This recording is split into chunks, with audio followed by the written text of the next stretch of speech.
Testing, testing, 1, 2, 3. What's good, everybody?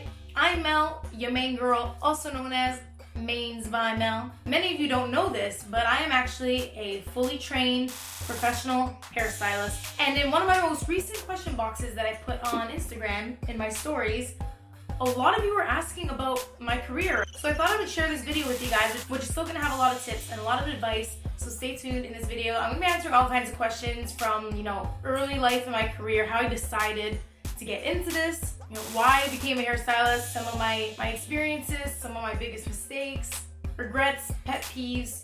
So if you're here to find some advice on how to start your career, or if you just wanna get to know a little bit more about me, then stick around, listen up, grab your tea, grab your popcorn, and let's chat. So firstly, I'm going to be starting off with how I actually decided to get into the world of hair. Many of your questions were about how I chose to do this in life and how I got started. So the first question I'll take is, when did you realize your passion for hairstyling and hair care in general? This dates back to my early childhood when I really had to deal with my own hair. Growing up was really all a learning curve. I didn't have much guidance, and because of that, I really had to take matters into my own hands and teach myself what to do. But even though I was a fluff ball, I did actually always love my hair, and I loved having fun with it, experimenting different things, and then playing with my sister's hair and my friend's hair. However, and this leads me to my next question, my Kiki asked, was doing hair your first choice? If not, what did you want to do before and why did you switch? So even more of you may not know this, but before I got into hair, I used to be an actor. Believe it or not, that was always another dream of mine. I always wanted to be an actor. I wanted to be famous in movies. It was either like, I really loved doing hair. That was fun. But I always wanted to be in movies. And I wanted to win an Oscar. And I was never afraid to make a fool of myself, make other people laugh. I was born to entertain, which I don't know if you've noticed, is kind of what I'm doing here. But yes, I actually went to an arts high school, studied theater and drama and acting all throughout high school. But as I progressed through high school, I got really anxious about thinking about doing that for the rest of my life. So although I would love to be a famous actor, I thought, let's choose a career that's going to be a little bit more stable that I know I can make money from. And it's like, hey, hair has always been another love of my life. It was actually always my backup plan. So we're like, let's make this plan A, and then we can figure out the acting stuff later on down the line. Which is a bit of a disappointment for my family. Not disappointment, but which leads me into my next question, which was, has your family always been supportive from the beginning? And one of you even asked if I ever got flack, which I've never heard the word flack, but I automatically understood what it meant. Flack from family and friends for not going to real school. So, my family's always been very supportive, although my mom did not really want me to get into this career. Here's why. So, way back in the day, it would really be all word of mouth and a lot of, waiting around and trying to, poach clients. And so she just never wanted a life for me that was, sitting around all day waiting for clients. And also because of, it can be hard on your body. You're always standing up. That was the only reason why they didn't really want that. Also, because before I actually went to hair school, I did do a year of university. And what I learned in university was that institution is not for me. Let's just say I'm a little more hands-on and I like to be a little bit more creative. So I just couldn't sit in a lecture hall and learn in a university lecture hall type of setting. But after doing a year of university and then kind of dropping out, my parents wanted to really make sure that this is the career that I wanted to be in. So before they sent me into hair school right away, they were a little reluctant and they said, get a job in a salon first to make sure that is what you want to do. And so I did. Now moving on, of course we need to talk about the hair school experience. What I studied, what I went to school for, and was it worth it? So I'm going to start answering some of these questions. One of them was curly hair your inspo for going to school and to help others with theirs? Yes, always. before I officially started school while I was still in university was when I was in need of a big change with my own hair. It was really, really long and I wanted to cut it short and I didn't know who to trust, didn't know where to go. I was terrified, but I knew that I needed a change. And although I did a lot of research to find a stylist, eventually I just decided, if I do it myself and I mess up, then I can't blame anybody and I can't sue anybody and, no one gets hurt but me. So I had watched, a YouTube video and I cut my own hair and it went really well. So that was my first official curly cut. And after doing it on myself, I thought, holy shit, I have a knack for this. And then that was really the defining moment that made me choose, I've got to go to hair school. So I went to the Aveda Institute Canada in Toronto because I live in Toronto. Which if you look at all the other hair schools, this is the most expensive hair school you can go to, which means it must be the best, right? Well, I went to this school only because I did orientations at this one and at other schools. And after reading reviews and doing a lot of research, I realized that this school would give the absolute best education, primarily because of all the experience you get. 70% of my training and my education was hands-on experience on real people, real clients, real hair.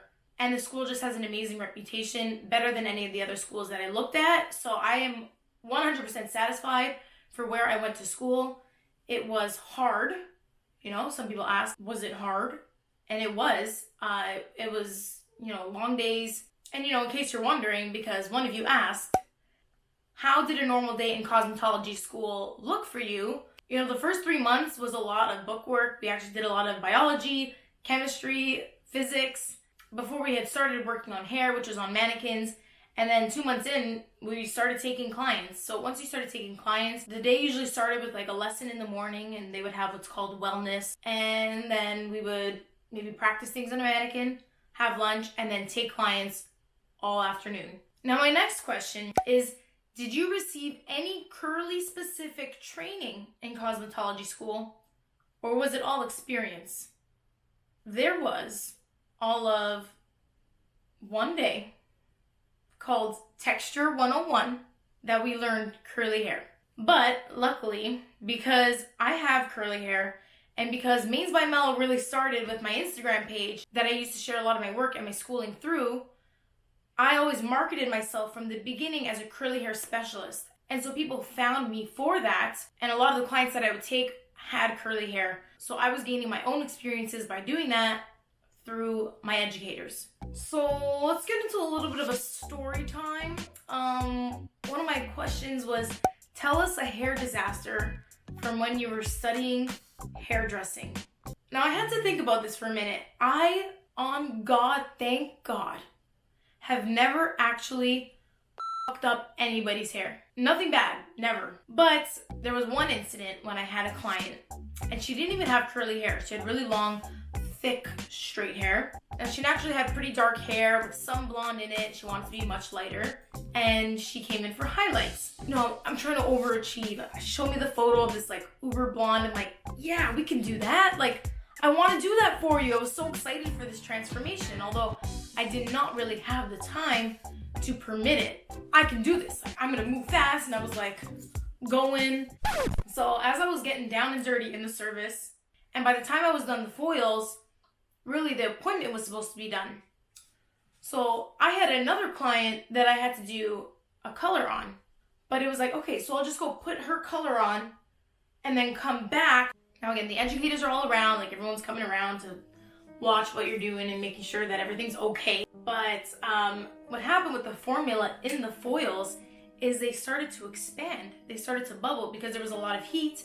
And anyways, the formula, maybe there was like a bit of a chemical reaction with her hair. Maybe she had stuff in her hair. So something with the formula caused the product to expand. And so I didn't see her, but suddenly some of my classmates are bringing her to the sinks.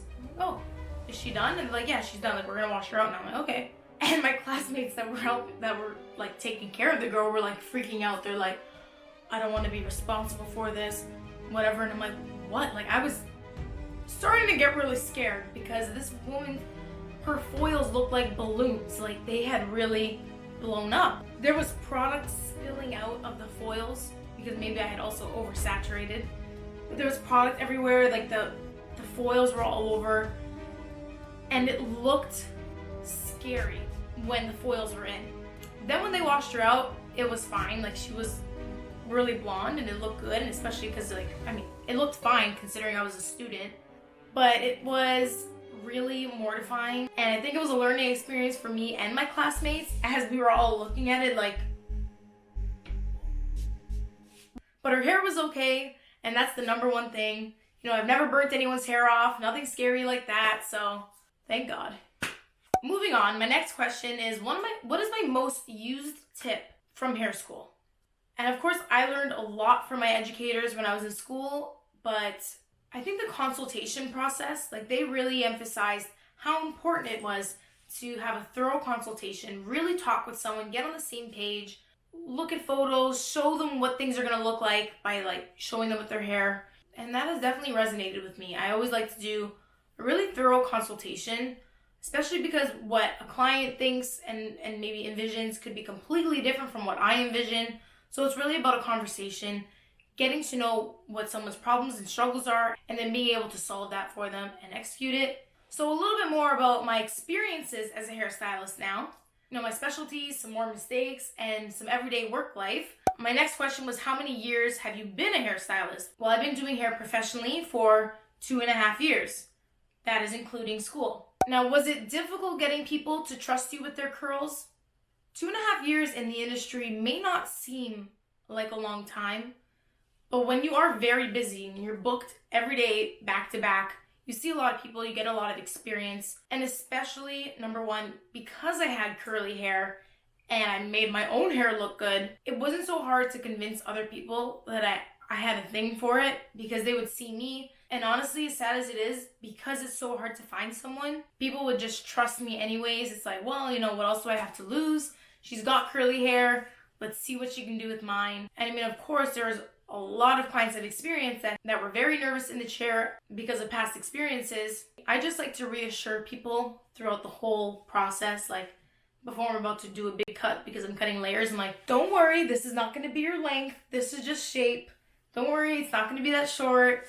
And just talk people through it, because I understand what I'm doing. And when you show the confidence that you know what you're doing, it's not that hard to get other people to trust you. Now, my next question was, have you had any unsatisfied clients? If so, how was it? Now, this is traumatizing, okay? Now, not everybody is going to like you, or not everyone's going to like your work, because usually a hairstylist will have certain styles that they do. I try to keep it very versatile. In fact, I don't just do curly hair, I do straight hair as well, I do color, I do everything. And I have to say, I think the only time I've had maybe unsatisfactory results is when I didn't have that thorough consultation that is oh so crucial. You know, some people come in, they're like, I trust you, do whatever you want to do, and then I'll have a vision that may be different from someone else's. And once I create it, it's like, oh, it's not exactly what I wanted. And it's hard, because then it's like, oh, well, now what? Like, now we have to fix it. Now we have to do different things. And absolutely no one is perfect. So obviously everyone makes mistakes. Sometimes maybe I won't cut enough, or maybe the hair color tone was just a little bit off. But anytime there is an unsatisfied client, there's usually something you can do to fix it and to make it a little bit better. So although I take it pretty hard to myself, I just try to own up to what my mistake was, talk to a client and see how I can make it better. Okay, this next question made me laugh. Have you ever had to wear gloves to work on someone's hair because it was so dirty/infected? Have I? No. Did I want to? Absolutely. There are a handful of instances that come to mind of some very dirty hair and scalps, and some knotted, matted, unintentional dreadlocks that have come in, and I just think to myself, like, how did you let things get this bad? And so sometimes having to work through that, I haven't put gloves on, but maybe I should have. I will just start off the service immediately with a clarifying and detoxifying shampoo. before I get into the hair, because otherwise that's just... So now my next question is, what does a normal day of work look like for you? I work 4 days a week in the salon, so I'm usually working 8, 9, sometimes even 10-hour days, trying to get as many clients as I can in. I'll typically see between 4 to like 8 or 9 clients a day. It really depends on what the services are. A lot of the times I don't end up getting a lunch because maybe one client had extremely thick, long, crazy hair that ran me a little late, and then it didn't permit with my schedule because I'm booked back to back. So now I missed my lunch, and you know, the days can be long, they can be exhausting. Again, not only am I standing on my feet all day, but I'm also talking to people all day, and I see so many different people. I work with so many different hairs, and if I'm being really honest, by the end of the day, I don't remember who I saw in the morning. My next question is, how did you learn so much about what hair needs? Most hairdressers don't seem to know as much. I did learn a whole lot while I was in school, but most of this stuff does come from experience. Now, this question is saying most hairdressers don't seem to know as much, and there's a stigma towards this industry. There's a lot of you that cannot trust any hairstylist. You feel like you can't trust anybody because of all the past experiences that you've had where it's like no one seems to know what they're doing, which is scary. And it's because there's a lot to know. I didn't learn everything when I was in hair school. I am still learning. I'm still doing constant education. I'm part of education forums. I watch videos all the time. I go to classes. I'm constantly keeping up with education as there's always new techniques, new tips.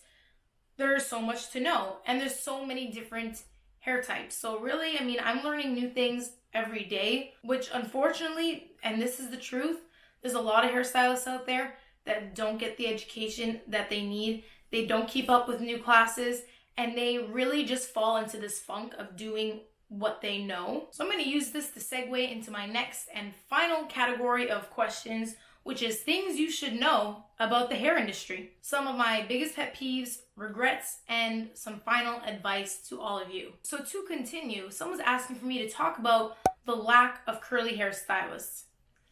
Well, here's the thing. Over 60% of the population has curly and textured hair. But there is such a small percentage of hairstylists that understand how to work with it because for so many years, no one was wearing curly hair. So all they knew was to straighten out curly hair and treat it like straight hair. I think that's the number one why there's such a lack of curly hairstylists. On top of, it is really hard to find education for curly hair. Again, going back to when I was in hair school, there was 1 or 2 days that were Texture 101 days where we learned about curly hair. Maybe 2 whole days about curly hair, which over 60% of the population has. So the problem is we're not getting the education that we need for it. And then because we're not educated, we're not comfortable with dealing with curls. So anytime a stylist will get curly hair in their chair, they're either terrified, they don't know what to do. Again, they'll usually treat it like straight hair, or sometimes even turn away a client with curly hair because they do not feel comfortable doing anything to it, which is absurd. And the next question is, what do you wish you could have known during your journey of becoming a hairstylist? I wish I would have known how intensive it is. Being a hairstylist isn't as easy as, going to work and coming home. You will usually have all of your family and friends that ask for services from you, which is fine. I want to be servicing my family and friends as well. But then I always find myself working. So it's hard to separate my life from work. And then on top of it, because my work days are so long and I'm talking all day and I'm working all day, I am exhausted, dead by the end of the night. So, at the end of every work day, I'm ready to go to bed. And when you're working every Friday and Saturday because, you have to be in a salon on a Friday and Saturdays, they are your busiest days, that's your whole weekend, which I did know, but was I willing to give up my Fridays and Saturday nights? Would I have wanted that for my life? I mean, no. And sometimes I really have to force myself to get out there on the weekend, to go out with my friends, to have fun. But it can be really hard when you are absolutely exhausted. And the next question is, what's your biggest pet peeve in your career. As of right now, I get really frustrated when bookings are incorrectly booked. And because a lot of people, usually when they're calling, they don't always know what they want. They will book for the wrong service and then come in, and the next thing you know, you're consulting with them, and what they show you, what they want, is very unrealistic for the appointment time that you have. Or maybe it's a look that you're not able to achieve on the person's hair. Sometimes it's really just managing the client expectations. It's just having to deal with people and unfortunately explaining that, this is not going to be possible today, and having to manage their expectations. And it just sucks. So not having enough time with the client because I didn't get to originally consult with them, and then just managing client expectations. It can be difficult, but I really just try to stay straightforward, stay headstrong. But besides that, it's all good. I like this next question. It's, how has your career changed you and your life? Doing hair has completely... I'm actually gonna get emotional right now. Being in this career has been so rewarding. Deciding I wanted to be in this industry was so life-changing because I felt like I finally figured it out. I felt like when I wanted to be an actor, I was a little lost, confused, and very afraid of what the future may hold. If I was not a hairstylist with an Instagram page trying to build up a clientele, I probably never would have started YouTube, which has completely accelerated my career in a way that I always dreamed but never could have imagined ever. I'm getting so emotional. It's because not only did I find myself, but I found a way for me to combine both loves of my life, not just hair, but acting as well, in a way, through these videos, through entertaining you guys, teaching you guys, and connecting with so many different people. And I mean, this leads me into my final question, which was, do you have any advice for the people that want to follow a similar path but are scared to? You may want to follow a similar path, but I'm not going to say that you should recreate my path. Reinvent your own with some of the stories that I've shared with you that hopefully will inspire you. But if you're scared, I want to tell you to listen to your gut, because I was scared through a lot of this as well. I was scared to start, but what overcomes the fear is the confidence and knowledge. So you really just need to do what you are good at. And you may not be good at it right away, because it all takes experience, and it takes a lot of hard work, and it takes a lot of personal education and growth to get to where you are. I am not nearly as scared as I used to be. I don't have any of the same fears, only because I have done so much work to improve myself and to get to where I am today. And I did all that because I was so passionate about what I wanted to do, which was always help other people with curly hair, make people feel beautiful, educate them, and entertain them. And if you guys do have any more questions, hairstylists or potential clients and fans, please leave them in the comments below. If you want to know more about my hairstyling journey and my life, you can just check out my Instagram page as well, because I do post a lot of my daily salon stuff on there. If you would like to book an appointment with me, you can check out the description below. Thank you for listening. I hope you guys have found this interesting. You just learned a lot about me, and there's a lot more to me, let me tell you. If you do want more Q&As, give this video a thumbs up, share it with any hairstylist that you may have, or if you have any friends or family members that is thinking about being a hairstylist, share this video with them so they know what to prepare themselves for.